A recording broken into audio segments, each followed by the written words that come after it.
Hey, how you feeling? Okay, today I'm going to say something controversial. Yeah, it's a little controversial. If you're feeling depressed or anxious, it might actually be under stimulation. Wait, what? If you're feeling depressed or anxious or anything like that, you might actually be understimulated. Here's the problem. A lot of us confuse boredom with depression or sadness. And I know because I've done it. Because I was thinking to myself, you know what? Even though I'm doing a lot, I'm still actually bored in what I'm doing. How can that be? If you like something, how can you be bored doing it? Well, sometimes it's the method of how you're doing it. If you're doing something you like, but you're not enjoying it because you have so much on your mind or so much to do elsewhere, then you're really not getting the same stimulation as you would if you're actually fully engaged and enjoying what you want to do or what you're choosing to do at that time. There is so much dopamine around us. And the reason why this is a problem is because whenever you're immediately getting dopamine just from little tiny things and you haven't actually done anything. And what I mean by that is just like scrolling on your phone. And like I said, I know because I do it sometimes. You just scroll on there and you're like, okay, this video is nice. This video is nice. And then boom, you're doom scrolling. Oh, but before that, the reason why you continue to do it is because you were getting dopamine hits. But when dopamine is overloaded, then you become desensitized to engaging with that dopamine. Think about dopamine as like a homie. Think about me being me and this is dopamine right here.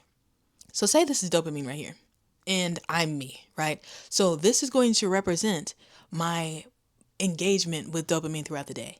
If this is 100, 200, 300, 400, 500, 600, 700, 800, 1,000 times, not authentic dopamine, but just like I'm looking at it, I'm checking it, I'm feeling it, then I'm going to start getting tired of turning my neck to see that dopamine. I'm going to get tired of it because it doesn't really feel the same anymore.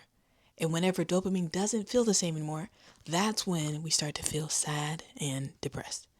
Oh, but you're probably thinking, well, that actually is stimulation, but it's not real stimulation. It's a simulation. You probably heard this already, but the average human attention span has dropped from 12 seconds in 2000. Like, I'm wishing for that. I'm wishing for the 12 seconds to now less than a goldfish. And I can tell you, because I'm a goldfish, I'm recording right now, and I was just looking out the window like, and it doesn't even always look like me looking out the window. Sometimes I can be talking to you right now, and I'm thinking about castaways. We are castaway. Like, that's literally how it works. That's how it works for me. But here's the thing. You might need a little stress. What? The girl that's always talking about not being stressed says you need a little stress? Good stress. What I mean by that is cold showers, workouts. Cut the passive dopamine. Cut it. You don't need that. You don't need it. I know. I hate to take away. I hate to take away the toy, but you got to do it. You got to rip yourself from it. And the reason why is you'll be a lot happier. I don't like to take a cold shower. I don't like it. But you might have to add the little 10 seconds at the end. And honestly, I get dopamine from the fact that I'm like, you know what, that was hard. I didn't want to do it, but I still did it. It doesn't mean that I do it every time I take a shower. You have to do something stressful or like a good stress every time you do something you enjoy. It doesn't mean that, but it does mean to balance it out so you can feel that real dopamine again. Not the simulation, but the actual stimulation that you need for your brain.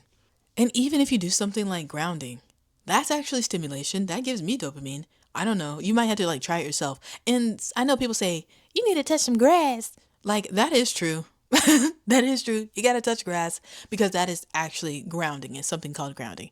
And what is grounding? If you don't know what grounding is, I'll share with you. It's the process of connecting an electrical conductor to the earth. Okay. That's why people say touch grass. The reason why is because it's connecting you. Doing this can give you a sense of calmness, a sense of focus. It's really good for you. But you don't necessarily have to touch grass to do it. You can touch a tree. You can go on a walk or something like that. But that will actually give you dopamine that you are supposed to have, not manufactured dopamine. I spend way too much time on my phone. And half the time, it's in some awkward situation where I'm pulling my phone up and I don't even really care about seeing anything. I'm just doing it because I feel awkward. I have the calculator app open. I'm not even looking at anything. I'm just scrolling. And the thing is, I'm doing that because it's giving me dopamine to make me feel comfortable in that situation. But whenever you don't need that, then you can just kind of feel the room. And it's okay when things are awkward. We don't have to fill every moment with something. Sometimes we just need quiet. Sometimes we just need to look around, and that's where gratitude comes in again. Now, recently, whenever I feel awkward, I've been trying to just like, first of all, it's funny half the time. I can be extremely awkward because I can tell when I'm over dopamine because then I stop paying attention. I start like, drifting off. But whenever I'm in a state of like, okay, I've already had this natural dopamine today, or I've grounded today, or something like that, then I can realize I'm actually more in tune with the conversation. I'm actually more in tune with my responses, and overall just more engaged with that person. So whoever it is, they feel more listened to. They feel more understood because I'm in a place where I can understand. Whenever you're just looking for dopamine hits, you also start looking for that in other people. So in what you're saying, I'm waiting for you to say something that is satisfying one of my needs or something like that. Okay, that was funny. Fine, that's like, it's okay to think something's funny. But when everything is like, I'm literally waiting for this person to say something funny because otherwise I'm not going to have any interest in this conversation. That's because of artificial dopamine hits. But when you can sit there and enjoy a conversation, even if some minutes are awkward or some bits are low-key strange, it's okay because you are more comfortable. And that's another thing about being grounded. When you're grounding, you're just generally more, it's not more agreeable. It's just you can enjoy the things around you more because you're in a state of calm. I know my parents have grounding sheets, and what that does is just like you lay down at the end of the day and you just get grounded. Because sometimes when you have to factor it into your life on a daily basis, like, okay, time for me to get grounded, you're not going to do it. Because then it's just something like you can find to easily push yourself away. But when you do something like have the sheets or something like that, you're probably going to get into bed. So then you know that, boom, okay, I know when I get here, I'm going to be in a state of calm. So for your mental health, sometimes it's good to do a dopamine detox. I'll even do it with you. I've been trying to cut down my screen time recently. Like I talk to people, I talk to my friends and stuff like that. But it's good to just kind of go offline sometimes. Now, this doesn't count. I know you're like, you're literally on YouTube. But this is actually one of my ways of expressing myself and just kind of talking things out. Because sometimes whenever I'm talking to you guys, sometimes whenever I'm talking, I start thinking about stuff in my mind like, I never thought about that before.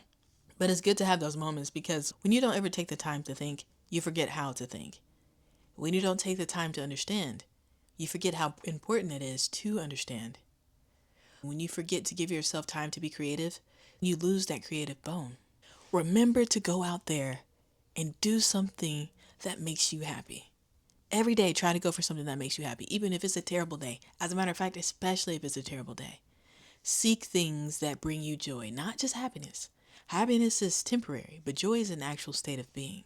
And if nobody's told you, I'm proud of you.